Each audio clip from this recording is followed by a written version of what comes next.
কোন 7 শ্রেণীর ব্যক্তি, কোন অভাগা, কোন কপাল পড়া সেই 7 শ্রেণীর ব্যক্তি যাদেরকে আল্লাহ তাআলা পছন্দ করেন না, ভালোবাসেন না।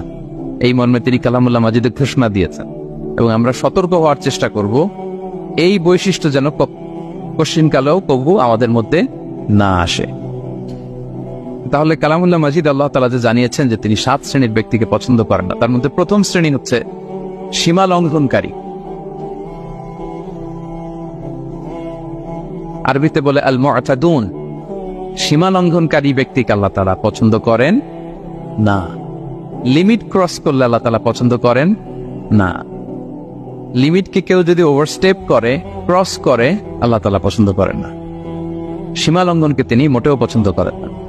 এবং মজার ব্যাপার হচ্ছে আল্লাহ কেউ কোনো অন্যায় করলেই সাথে সাথে পাকড়াও করেন, কেউ ভুল করলেই আযাব দেন না, কেউ নাফরমানি করলেই আযাব পাঠান না। আল্লাহ অনেক সময় দেন, অনেক সময় দেন, শুধরে যাবার অনেক টাইম সে পায়। তারপরও যখন সে লিমিট ক্রস করে তখন আল্লাহ ধরে।